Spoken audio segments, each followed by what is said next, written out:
Welcome to the Geo Owl Podcast. The new era of intelligence. All right, welcome back to the Geo Owl Podcast. I am the host, Nick Smith, CEO of Geo Owl, and I'm joined again today by our Chief Growth Officer, Jim Moore. Had some pretty interesting discussions last two episodes about his background and experience in the military, coming up as a defense contractor, and then his philosophy for building and growing our business. One of the things that you started in our company, which I think is really awesome, is the Engage program. And I was hoping you could tell us, like, where did that come from? Where did that idea come from? And then, why should people care about it? Yeah. So I think it's very, we were talking at I think it was episode, 3, 4, where we were talking about like how big the Army is. It's very easy just to come in and just sort of get swallowed up with this big organization. And, so I know the big companies, it's very easy to just go out to your job site and, fall in on your customer side or wherever you're at, and you go out and you do your job. And there's nothing wrong with that, right?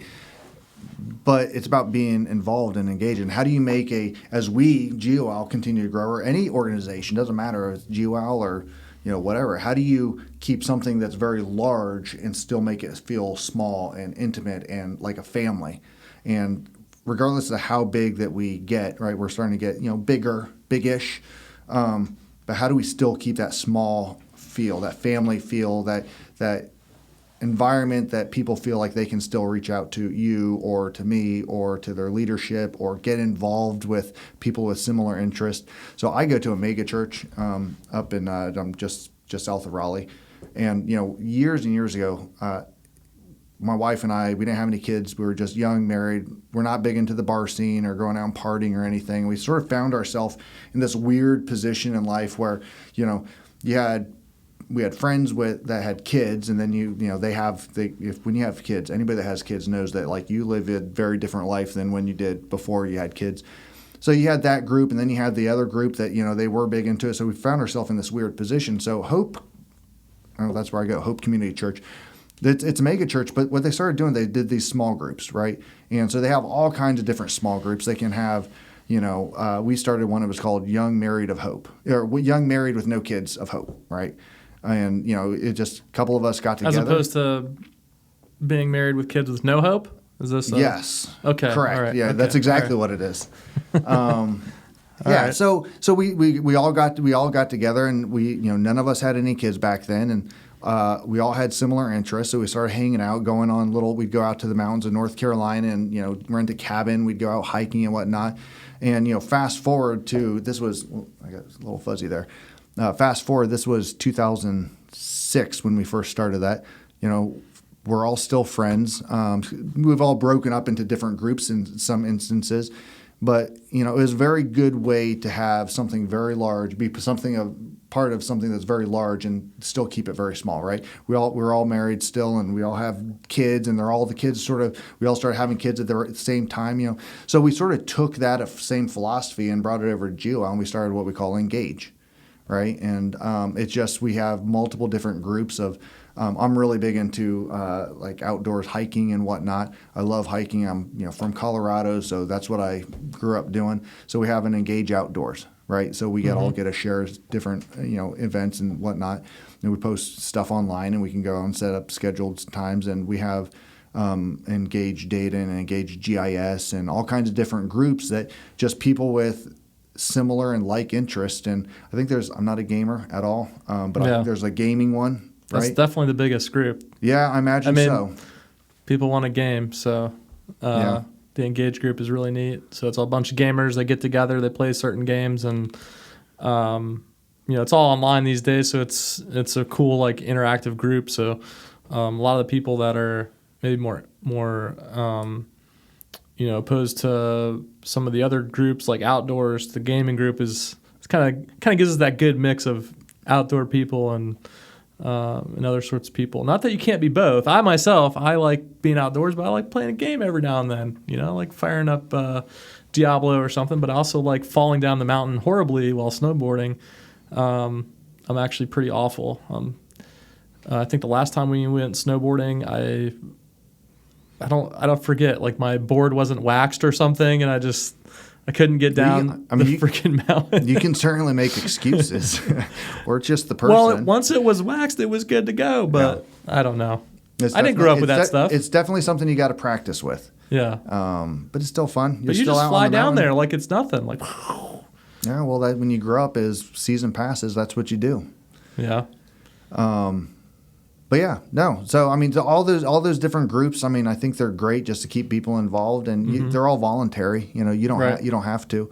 But you know, we have one that's Engage Fit, and right. So I get real bored with a lot of my workouts. You know, it's like the same routine all the time.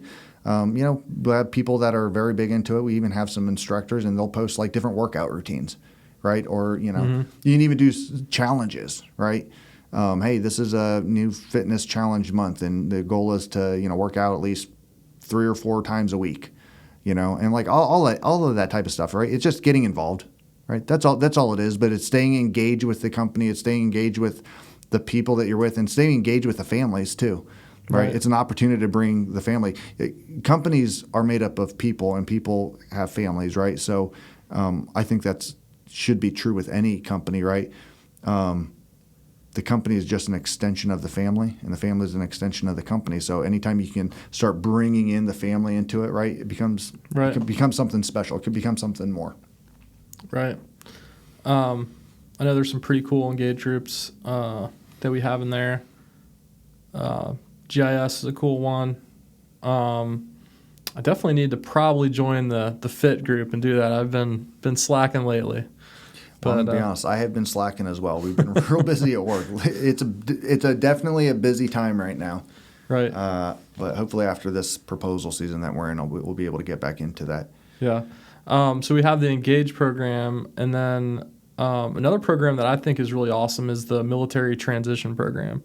This is something we started a few years ago, and I think unique probably to the industry is we're not trying to be self-serving. Of course, we want to identify highly talented people coming out of the military. That's part of what we do. We need people with those clearances and those skill sets. But we also provide support for them, like their families. If they just want to know, hey, I want to move to Oklahoma. I don't know anybody I don't know anybody that's hiring in Oklahoma. But you know what? We do. We know a lot of the companies because we're in the industry. We're embedded in a lot of different locations with a lot of different companies and touching a lot of different areas. So that military transition program just provides a platform for people exiting service, whether you're in the intelligence space or not, to just kind of interact with some people that have been in your shoes, have walked in your shoes for a little bit, and provide some good options and community support for people that are exiting service. And I think geowl.com/military is how people get to that. And you actually have the MTP shirt on. I do. Today. That's fancy. This is one of my favorite logos. You know, Geo Owl logo with American flag. Yeah. Pretty nifty. Yeah. I like it. Yeah, it's pretty nifty. I think I designed it, so I'll talk about how cool it is. Pretty cool. No, I think the MTP it's very unique in the sense that, you know, the military obviously offers the transition, you know, military people as they're transitioning. Each branch has their own. But I think the thing that's unique with the MTP is that we're coming at it from a contractor perspective, right? And so we can shed a little bit more light. I remember when I was getting out, we had ACAP. And, you know, they said, oh, your resume can only be 2 pages, no more than 2 pages. Well, by the time I finish my name and, you know, my incredible academic achievements, you know, I'm already on the 2nd page. I'm just joking about that. But, you know, you can't say a whole lot in 2 pages. And I think that's very good if you're coming out of high school and you don't have a lot of experience, right? But we have a lot of very technical people. So 2 pages is fine if you can say everything in 2 pages, but sometimes you need 3. But there's also a way that how do you get your resume to the top of the pile? And as you're transitioning, like with things like security, right? Right. What can you expect as a contractor or transitioning out of the military? Like, how do you make sure that your clearance is safe, right? That it doesn't fall out of scope or that somebody else picks it up, right? And so that's certain things that we can help educate military personnel as they're leaving, is just coming in from a different perspective. From a contractor side, this is the stuff that we've experienced over, you know, our last X number of years that you might want to pay special attention to. So we can also provide some of those resources as well, right? Yeah. So geoowl.com/military. Really cool program. I think we have some cool swag we give out to people that are joining that program. It's just a neat thing. We have people inside the company that sponsor people exiting service.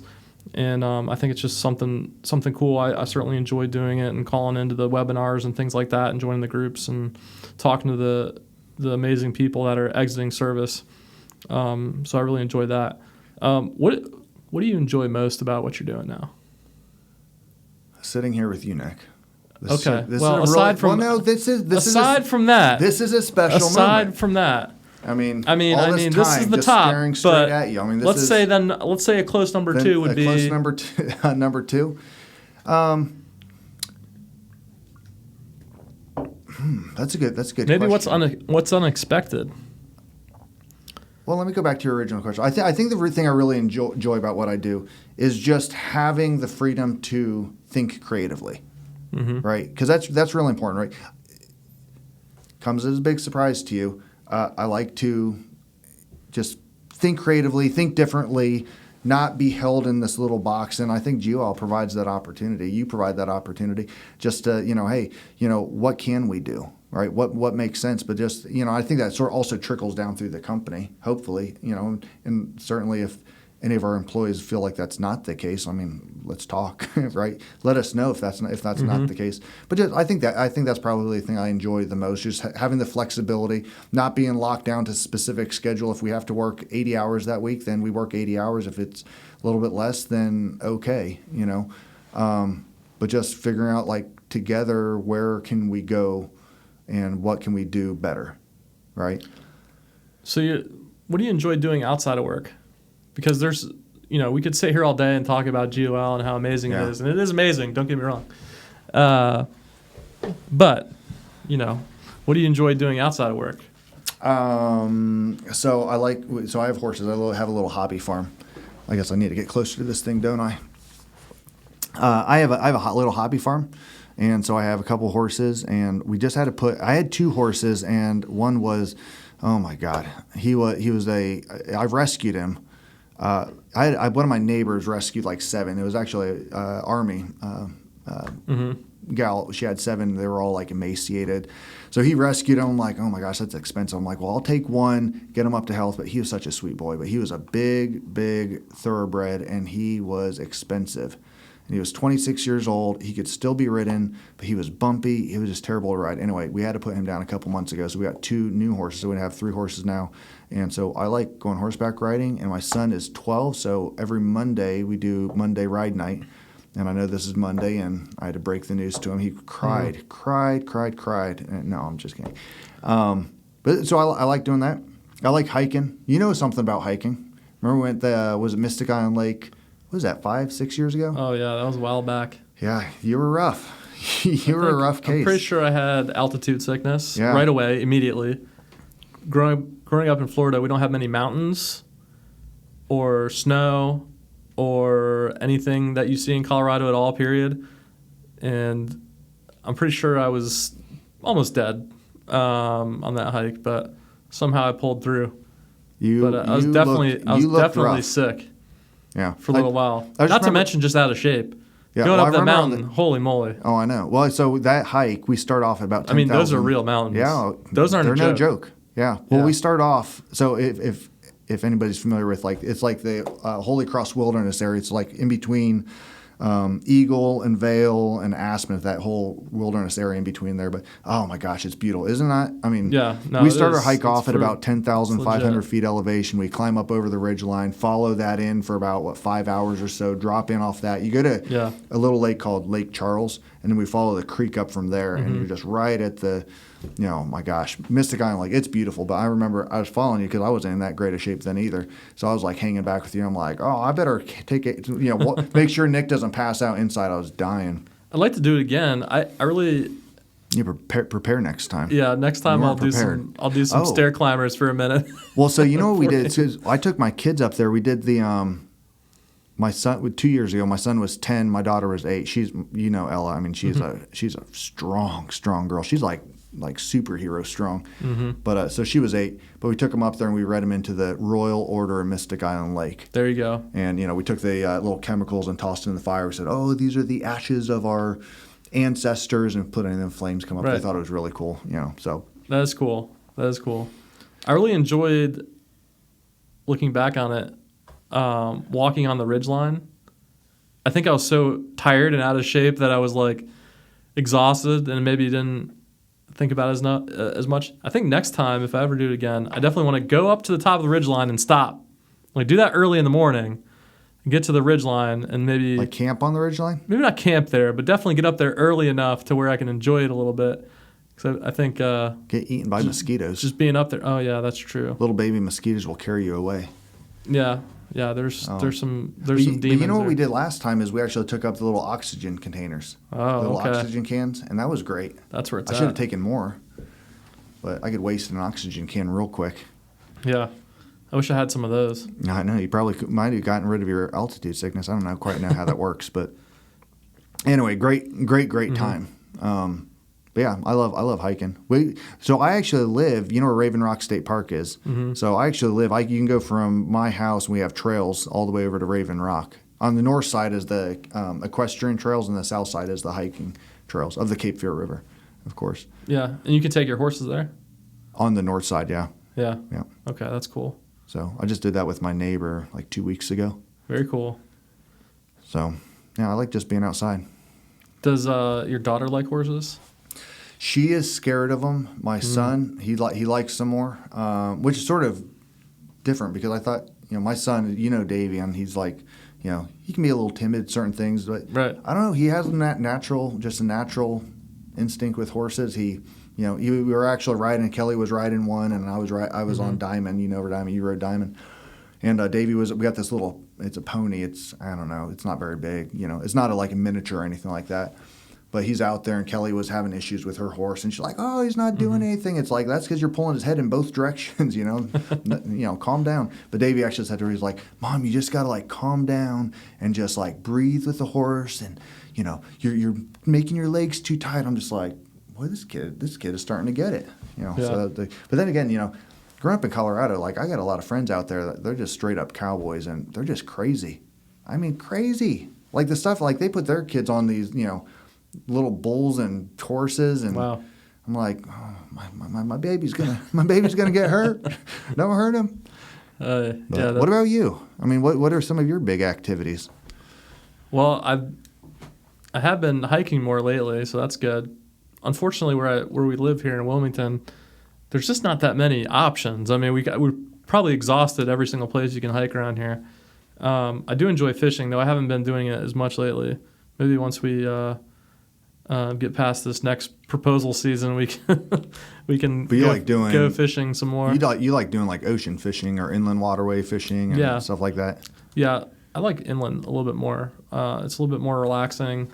When you go out, deep sea fishing or something like that, you have this long ride, which is okay. But I get so sick. Yeah, I mean, I don't really get sick, but it's such a long ride. And I just want to get to the fishing part, where we get to relax. So I do enjoy that.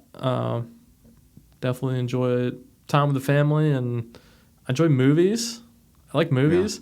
Yeah. It's one of the hard things about this coronavirus thing is, all the movie theaters have been closed for the most part. They just opened back up. I was watching a movie. I don't remember which movie it was, but I was watching a movie, and at the very end it said, there was a little black screen that said, this movie was made, taking all COVID precautions. Right. Like you care. As the person watching the movie. I wish you would have told me that at the beginning. Because if you weren't, then I definitely would not have watched this movie. Yeah. I'm like, thank you. Walking out. Yeah. Yeah, I think, when will the COVID chaos stop? That's my question. Never. I mean, I think this is just something we gotta. The thing is, it's going to go up and down, and that's actually a great topic for us because there is right now the DoD is implementing this policy basically, and I know a lot of our team members are forced to get vaccines, mm-hmm. and some of them, most people are okay with it. right? They're fine. But then some of them object to it. And the reality is they work on a government site. They're defense contractors. They're professionals. And if we're working on their site, we kind of have to go along with the rules, right? I'm kind of conflicted as a business owner because, I'd like to stand up for my team members. But at the same time, if our customer is not, doesn't allow them to stay on there, it's just a really sticky situation, right? I want our team members to be able to, get a vaccine, not get a vaccine, whatever they want to do. I want them to have that individual freedom. But if they're being forced by the government to do this, it just puts us in this really weird spot. And, I don't know. What do you think about that? I think it's very polarizing nowadays, right? It's almost not even a question of whether you think you should or shouldn't get it, right? Now it's almost to the point. It's like, so many people have just made up their mind. It's like, man, I'm not going to get that because you're trying to force me to, and then I think that's very bad for society because it's a very polarization of what maybe should or shouldn't happen, right? I'm not here to try to influence anybody on what whether they should or shouldn't get it, but the reality of where defense contractors are at is like it's government contract on government facility. It's like I would like to say stand your ground and don't get it, but it's like it's their rule, their facility, their rules, and so it's just tough. Like I don't know what the right answer. I don't think there is a right answer. I think it's more of an individual choice, and we certainly will support individuals on making the choice that they make. But we're certainly not going to break the law, right? No. So it's just a tough decision for everybody because it's not just a decision of will I get the vaccine? Will I not get the vaccine? Do I believe in? Do I not believe in it? It's the secondary and tertiary effects of all right. Well, hey, I have a family, right? If you don't get it, then you may not be able to work on that contract. And then how do you pay for your bills, right? It's a tough situation. Right. I have the Pfizer vaccine. It wasn't a big deal. I think people should be free to make their own choice, but if you're kind of being forced to in this position to get one, it's a tough one. I would hate to tell someone not to do what they believe in. Definitely, if you feel that strongly about it, stand up to what you believe in, and I think we'll back you to every way that we can feasibly. But it's just kind of this odd situation with COVID and stuff.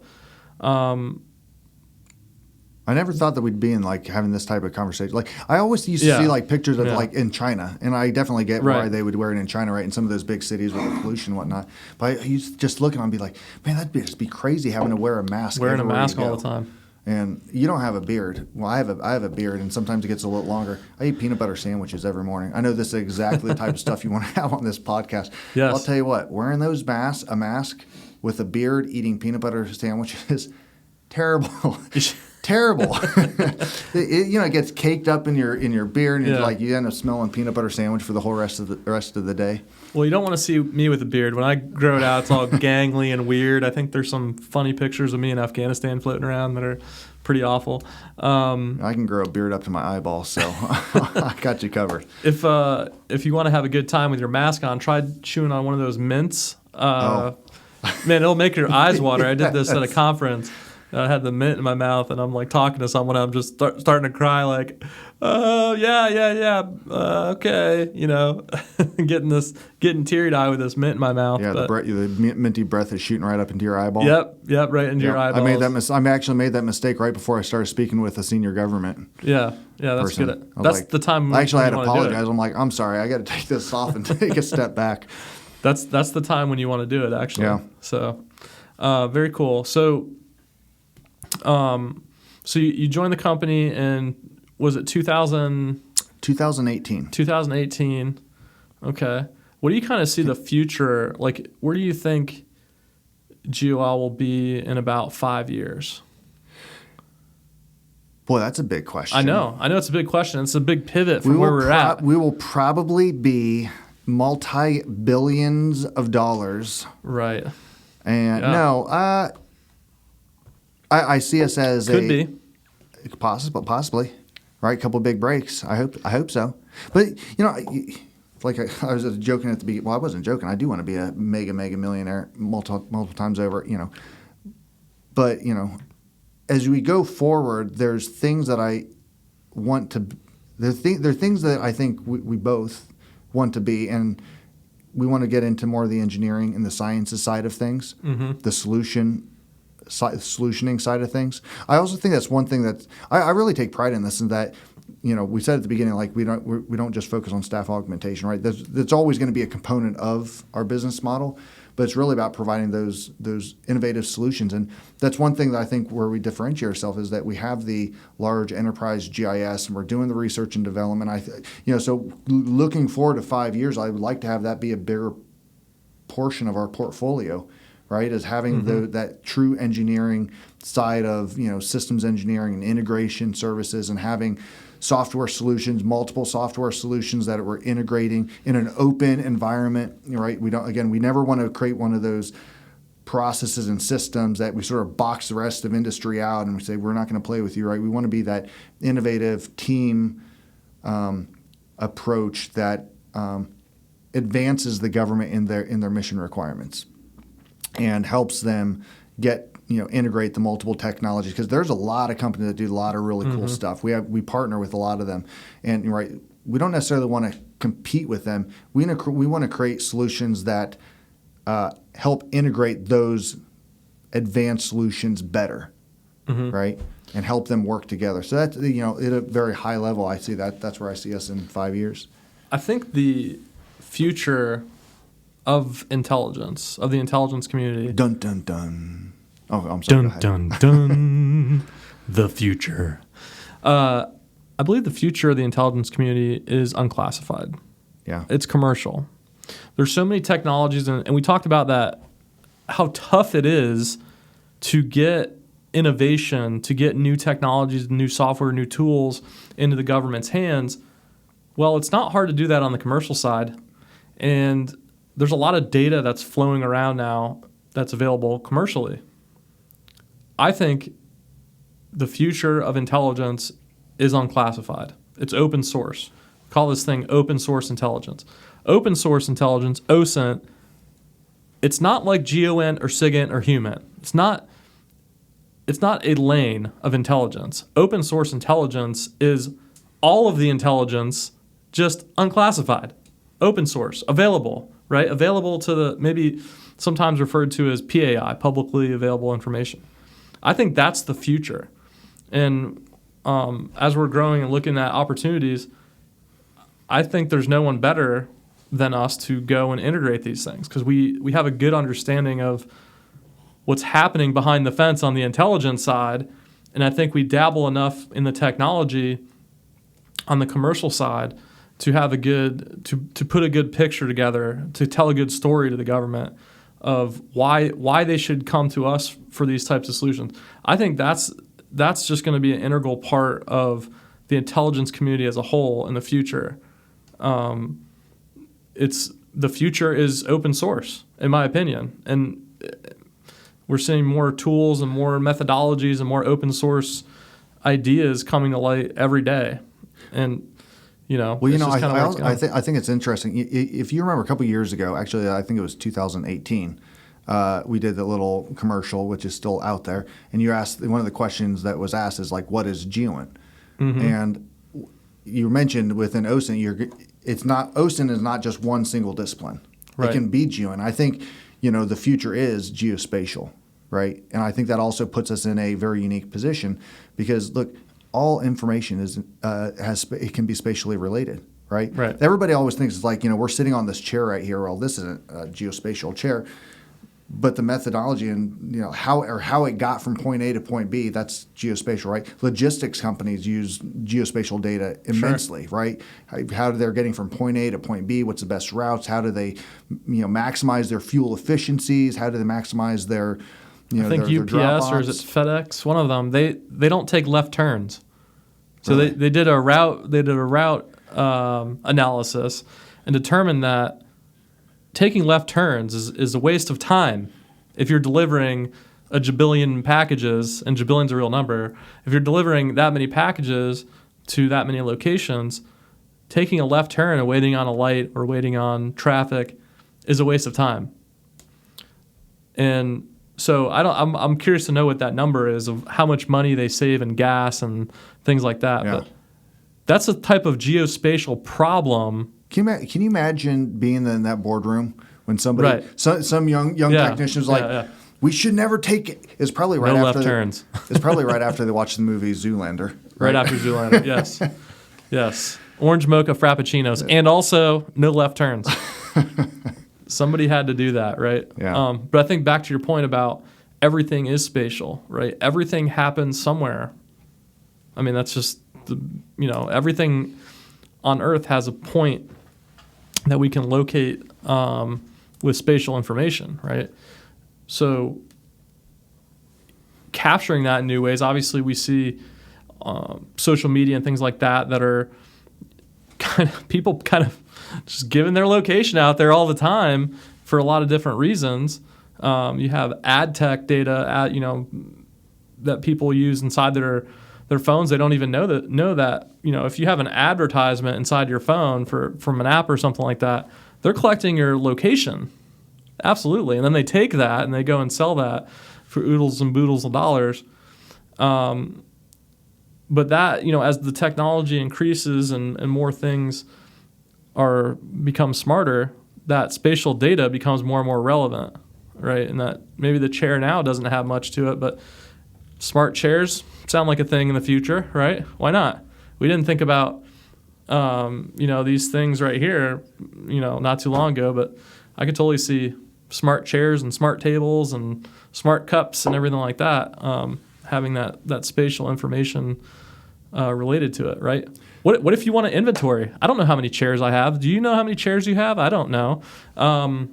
But if you had a smart chair, you would know. See, there's already a use case for it right there. I think this is a new business model. Yeah. I'm going to start Geo the smart Owl chair, furniture. the smart chair line. Geo.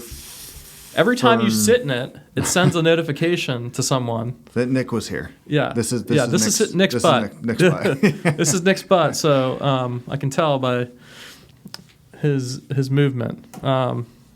Anyways, Got a little bit off track there. no. Well, that's how we do it. Yeah. You know what I've always wondered is, I don't post a lot on Facebook or Right. any of those, but I don't. You always see this stuff that's like, Nick was. I'm not saying that you do this either, but it's like Nick was at this place. Right. Nick stopped here. And Yeah. It's like, one, nobody really cares where you were. Maybe you do. I don't know. I don't. But it's not just the socialization of letting people. It's like that's business intelligence now. Right. Yeah. Well, I mean, That's where the world is going. I'm not a big Facebooker in terms of posting stuff. I do go on there and I see. I'm more of a peruser, I guess you could say, than a poster. But yeah, I mean, these days people just hand over that information as if it's not important, but it is important. I always get. I've actually noticed recently. I've been doing some car shopping, and it's like I go to these sites. It's like, can they use your location? I'm like, no. I'm going to search your site, and I'm going to see if there's a car that I like, and if I like it, I'll contact you. Right. It's like I can't tell you how many times I'm like, no, don't allow. Don't allow. It's like it's crazy. And think about it. You do that enough, you're just going to let some of them in anyways, just because it's annoying. Yeah. How many? I can't tell you how many times I've let somebody collect data on me because it's annoying. Their little pop-up was annoying or something. Whatever. That's probably not a good idea. But I guarantee there's apps on here that I don't even realize they're tracking me, and they are. Being in this industry, I know. Oh, I know. You probably have a tracker on this. Not that model. No, not that model. The other model. No, but I mean, just where this industry is going, everything is all about fusing technology together and innovation and kind of pushing the boundaries of. Back in the day, the problem was we don't have enough data, right? We're like, we're waiting forever for an image to load or waiting to hear from someone. Now it's like we have an inundation of data. We have so much data. We're trying to piece things together. We're trying to figure out what the best and most right answer is to get to the right solution for the customer. It's just the paradigm has shifted, over the last, 10 years or so. And I feel like there's way more satellite collectors now. A lot of these small sat companies popping up. They're collecting RF signals and SAR, which is synthetic aperture radar. They're collecting LiDAR from space now. LiDAR is actually coming out on phones now, which is amazing. But in essence, it shoots little tiny beams of light at an object and measures the return. And each one of those little points becomes a point in space that's measurable. And that, it's called light detecting and ranging. And you can build 3D models with LiDAR really quickly. Pictures and things like that have traditionally been 2D. I mean, things are just going to be moving into a more realistic 3D pictures. People are going to not, right now they post pictures and stuff like that. I mean, I could totally see it in the future where if you wanted to take a picture right now, you're posting the whole 3D environment of where you're at. So somebody could essentially walk in here in 3D just from your post on Facebook or Instagram or one of the platforms. But the point is that the technology is becoming crazier, the amount of data is becoming crazier, and having a company that is able to wrangle that data and put those pieces together. Make sense of it. Yeah, that's really what I see us doing in the future, just wrangling all these crazy things together and making sense of it for our customers, and providing really great end-to-end services. So that's kind of where I see it. But in any event, that wraps up today's podcast. If you want more information about Geo Owl, visit us at geoowl.com. We are on Instagram, Facebook, all the places. geoowl.com. See you next time. Visit geoowl.com and learn how Geo Owl implements next-generation intelligence advancement technologies to aid the Department of Defense with precision and expertise analysis. Geo Owl. The new era of intelligence.